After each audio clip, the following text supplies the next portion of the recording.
Então, galera, nós vemos aqui que foi liberado o culto, né, nessa época de pandemia. Eu não concordo com essa liberação. Por quê, gente? Porque um culto é feito em um ambiente fechado. Máscara não trazem 100% de segurança, entende? E as pessoas, a maioria, são pessoas de idade. Então você está num ambiente fechado, com toda é, aquela invenção de que as máscaras vão conseguir proteger a pessoa. Ali vai ter gente louvando, ali vai ter gente que vai abaixar a máscara, ali não vai ter gente se abraçando, vai ter gente fazendo oração próxima umas às outras, vai ter gente. Não tem como você, num ambiente fechado, você manter 100% de segurança, principalmente para os idosos da igreja, né? E ali tem crianças, e ali tem pessoas com problemas de saúde. Os cristãos do século XXI, eles têm o hábito de fazer as coisas erradas a nível de saúde e depois confiar em Deus que Deus vai livrar, né? Vive a vida toda sem cuidar da glicose, sem cuidar da alimentação, sem se exercitar, né? A maior parte entrega tudo nas mãos de Deus, achando que é Deus que tem que cuidar daquilo que ele tem que cuidar. E isso daí é uma falta de sabedoria, tá?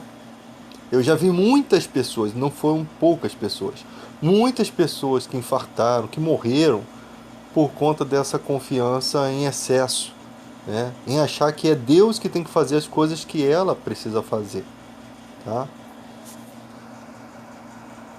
E falta muito pouco para as pessoas serem vacinadas. E a vacina também não é 100% de segurança. Então, deveríamos aguardar um pouco mais. As vacinas estão chegando, vai demorar um pouco mais. 1 milhão de vacinação é o previsto por dia, vai demorar um pouquinho mais, mas é mais seguro. Uma imunidade de rebanho, uma quantidade maior de gente vacinada diminui, né, essa transmissão, tá? Então você está vendo ali, o Rio de Janeiro está em vermelho com 100% mais. Não é momento para se estar num culto, tá? As pessoas podem orar em casa, as pessoas podem buscar a Deus em casa, as pessoas têm Bíblia, tem música, tem hinos, né? Tem internet, tem um monte de coisas que a pessoa pode voltar-se a Deus. Não tem essa necessidade de. Porque depois que começarem as pessoas serem contaminadas e morrerem, as pessoas vão pensar assim: poxa, eu podia ter sido mais prudente, né? Eu podia ter evitado isso, porque é isso que vai acontecer. As pessoas vão acabar morrendo, tá? Eu sei que se o Senhor não vigiar a casa, em vão vigiar o sentinela. Eu sei que se Deus não proteger, a máscara também não protege, mas a gente não pode achar que cristão não morre, que cristão não fica doente, que cristão está protegido de tudo, porque é cristão que, na verdade, Deus faz a chuva chover sobre bons e maus. Não tem esse negócio, morre tanto a pessoa do bem quanto a pessoa do mal, tá? Não tem esse critério. Então nós vemos uma forçação de barra política, e a lei que a alegação que os juristas evangélicos tiveram para conseguir essa liminar das igrejas funcionarem. Eu não sou aqui contra as igrejas, nunca fui, mas a alegação deles foi que os ônibus continuam funcionando. Aí eu pergunto para você, é porque a prefeitura e o governo não tem moral contra os empresários de ônibus, tanto é que eles têm condições de fazer os ônibus rodarem mais vazios e não fazem, tá? Os principais responsáveis por essas matanças de coronavírus são as empresas de transporte público, tá? E as pessoas imprudentes que andam sem máscara ali ainda. Então a máscara poderia te proteger um pouco mais. E poderia proteger o outro um pouco mais também. Mas imagina você dentro de uma lata de sardinha cheia de gente. Quer dizer, você já sem máscara, respirando aquele ar, já é muito pior, né? Então os maiores responsáveis que tinham que ser responsabilizados criminalmente, tá? O governo se omite, a prefeitura se omite, ninguém fala mais em fazer nada contra o transporte público. Alterações para que melhore. Então a alegação dos juristas da igreja foi em relação a isso. Mas e vamos supor que o governo e que a prefeitura tivessem conseguido colocar ordem no transporte público? Será que os juristas teriam algum argumento para poder as igrejas funcionar? Apesar que se o governo e a prefeitura tivesse feito sua parte, bloqueado os transportes públicos cheios, como foi no início, não teríamos essa discussão aqui, não teríamos lockdown, não teríamos essa parafernália toda, porque uma coisa foi desencadeando a outra.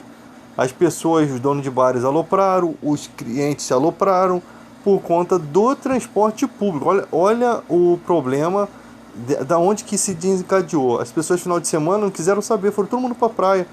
O cara passa a semana toda trancado no BRT, né? Um monte de gente sem usar máscara. Se ele não vai morrer ali na praia, mesmo que ele vai morrer, assim que o cidadão vai raciocinar. Não é no bar que ele vai morrer, assim que o cidadão vai raciocinar. Se eu não morrer no BRT, eu não vou morrer no bar. É melhor morrer bebendo, assim, sabe? As pessoas têm essa consciência. Por quê? Porque não levaram a sério a questão mais importante, que era os transportes públicos. Essa era a questão mais importante. Mas eles não conseguem fazer nada. Aí nós vemos a falta de moral, a falta de respeito que os prefeitos e governadores têm. Então, temos que repensar numa nova lei, uma nova mudança nesse quadro. Porque amanhã depois acontece uma outra pandemia dessa. Como é que vai ser? Vai ser do mesmo jeito? E falaram que ia fazer o lockdown em abril porque iam vacinar 1 milhão de pessoas ao dia. Hoje, 300 e poucas mil pessoas vacinadas apenas. Cadê as 1 milhão de pessoas vacinadas por dia? Esse governo é uma porcaria. Da presidência do governo federal ao governador comum, ao prefeito, tudo uma porcaria. São Paulo, com o Dória, o lixo do Dória, está conseguindo vacinar mais do que o Rio de Janeiro. E São Paulo é maior. Tem mais gente ali. Está conseguindo vacinar mais do que o Rio de Janeiro, porque o prefeito, o governador botou peito firme ali. Tá? Os prefeitos e governadores deram ajuda, correram atrás das vacinas. Então nós vemos essa palhaçada que está o nosso país por conta dessas irresponsabilidades, né?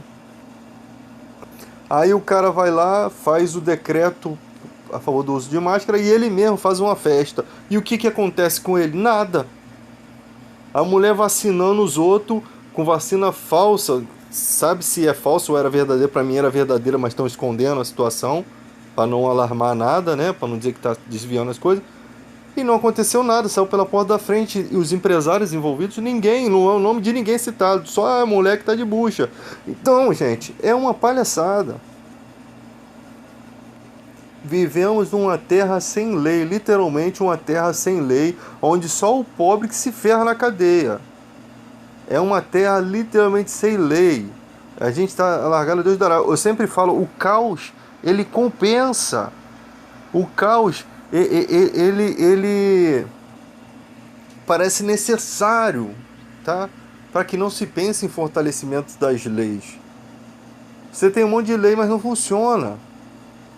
A pessoa fez o que fez e sai pela porta da frente da cadeia, da prisão, não fica preso. Coisa grave, em uma época de pandemia, uma época de uma enfermeira vacinando com vacina de vento, com injeção de vento. Isso é gravíssimo, isso tinha que ser cadeia na hora, isso tinha que ser, tinha que pegar mesmo para dar o exemplo. Tinha que pegar uma situação dessa, de pessoas assim, e dar um exemplo. Ó, se você seguir por esse caminho, vai ter a punição severa, mas não tem. Não há, sabe? Não tem punição. E essa falta de medo de punição é o que faz o nosso país ser essa miséria nas leis, né? É político cagando na Constituição. Todos os dias a Constituição é quebrada. É o presidente que não usa máscara, não respeita o decreto. O pobre lascado, o trabalhador, tem que respeitar o decreto, mas o presidente da República não é obrigado a respeitar o decreto. É muito complicado. É um país mesmo de alienados. Enquanto isso, as pessoas estão sofrendo. Muita gente morreu, muita gente de bem, né? Os desgraçados ficam e os bons estão morrendo. Essa corja maldita de políticos inúteis ficam vivos, né? porque sabe que se morrer vai direto para o inferno. Parece que Deus tem pena dessas pragas. É um inferno, cara. E as igrejas não estão preocupadas com gerar culto, não estão preocupadas com o dinheiro. É nítido que é o dinheiro. Não ajudaram em porcaria nenhuma, não dou. São anos e anos recolhendo dízimo. Tem igreja aí que tem mármore de Israel, areia do quinto dos infernos, né? Deve ter areia até do purgatório se existisse. Feito com mármore do celestial do raio que o parta. Mas não tem dinheiro para comprar um respirador para doar, não tem dinheiro para dar máscara, né? A igreja estava vendendo máscara. Até nisso querem comercializar as coisas. Não estavam gerando, plantando um amor. Cesta básica, não doam nada. As pessoas passando fome, pessoas desempregadas, pessoas que não conseguem emprego, pessoas, sabe, não tem nem espaço para catar latinha mais. As pessoas estão passando necessidade. E o que o presidente faz?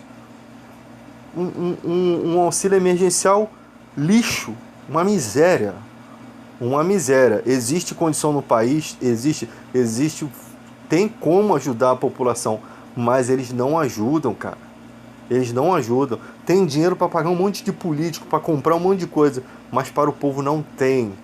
Eles acham que o povo é malandro, o povo não quer trabalhar. É isso que eles acham do povo. Mas o povo estava trabalhando, o povo estava sustentando esse país, o povo estava nas engrenagens do Brasil, fazendo o país se mover. Eles não estavam de braços cruzados. Não vamos dar dinheiro para vagabundo. Então eles preferem pessoas morrendo. Eles preferem pessoas com fome. Você vai injetar o dinheiro no povo e esse dinheiro vai para o comércio, ele vai manter o emprego, o empregado, vai manter o empresário. É injetar dentro do país. Você não está jogando dinheiro fora, gente. Ah, mas o cara comprou um iPhone. Ele comprou um iPhone, mas ele faz o que quiser com o dinheiro dele. O dinheiro foi dado a ele, ele faz o que quiser. Tem gente que vai usar droga. De qualquer forma, esse dinheiro vai circular. De qualquer forma, esse dinheiro vai movimentar no país. Porque são poucas pessoas que vão fazer essa porcaria. Muita gente vai pagar o seu aluguel. Como é que você vai pagar o seu aluguel com R$150? Tem gente que vai morar na rua. Você acha que o dono da casa também, às vezes desempregado, às vezes que vive daquela renda, do aluguel, você acha que ele vai deixar a pessoa, o inquilino, vivendo ali de graça? Né? E a Light está instalando os relógios, em plena pandemia, o que a Light está fazendo é instalando relógio. As pessoas não têm dinheiro para comer, vai ter dinheiro para largar o gato, para pagar a conta de luz. Mas parece que já estão de olho no auxílio emergencial de R$150. Vai fazer o que com esses R$150? Então, gente, parece que eles olham pro pobre como se o pobre fosse espertalhão. Espertalhão são os safados dos políticos que não abriram mão de porcaria nenhuma. Eles não amam o país, eles não são patriotas, eles não abriram mão de nada, nenhum de seus benefícios. O judiciário não abriu mão de nenhum de seus benefícios. Eles não têm vergonha na cara, esse povo não tem vergonha na cara de receber um dinheirão, de receber 3, 4 aposentadoria e não ter vergonha na cara de abrir mão disso. Seu Marcos Feliciano, que botou dente de R$150 mil. Que moral que um cara desse tem pra falar, irmão? Esse cara, quando ele falar na política, ele corta o microfone dele, todo mundo tampa o ouvido. Não tem moral pra falar. Não fazem nada. O seu Silas Malafaia, pastor, tinha uma gráfica, tem uma gráfica Central Gospel, né, com vários empregados. Anos e anos que tem aquela gráfica. Não tem dinheiro para ajudar ninguém, não tem dinheiro para ajudar o povo. Só querem ser ajudados. Eles têm um monte de pastores para eles pagar o salário. Eles estão lascados. Eles estão literalmente lascados. Por quê? Passaram a vida toda só pega, me dá. Não semearam o amor, não.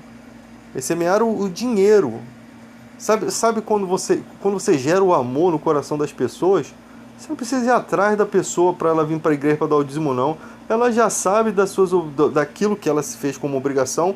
Ela sabe o que ela tem, que é uma obra de Deus, que ela pode ajudar, que ela vai ajudar, independente de pandemia. Se ela tiver, ela vai ajudar. Se ela não tiver, ela tem que pegar aquele dinheirinho para ela sobreviver. A mensagem dos pastores hoje tinha que ser isso. Você que está passando necessidade, não traga o seu dízimo. Pega o seu dízimo e usa na tua casa. mas eu nunca vi um pastor falar isso. O que eu vejo é, nós precisamos. Nós temos pastores para eles não falam literalmente, tem pastores para sustentar, mas a mensagem é, traz para cá. E o povo que se dane, né? É falta de amor. É falta de amor. Aí a igreja tem uma ranca de pastores, vai ter que mandar um monte de pastor embora, indenizar, porque é profissão de fé, é carteira assinada, indenizar, entende? E estão lascados, estão lascados, porque não fizeram um seguro, não contavam com essa época, e não se sabe por que Deus está permitindo isso. Mas eu sei que a trambicagem, o charlatanismo é tão imundo no Brasil, que eu sabia que isso ia acontecer alguma coisa nesse sentido. Eu pensava que era uma guerra, eu não sabia que seria uma pandemia, em que o povo veria que a igreja não está ali para ajudar o povo. Ela não está ali, ela está ali para extrair dinheiro do povo. Eu não estou dizendo aqui todas as igrejas, eu não estou levando em consideração todas as igrejas, mas as maiores aí, as grandonas da televisão, a maioria delas pensam dessa forma, tá?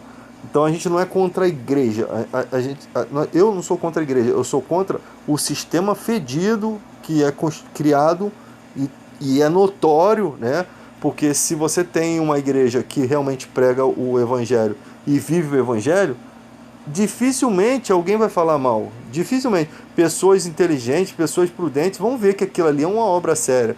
Agora, a vida toda vendendo chapéu de 150 mil. Ah, dá o seu aluguel que Deus vai te dar uma casa. A vida toda nessa palhaçada, é lógico, né?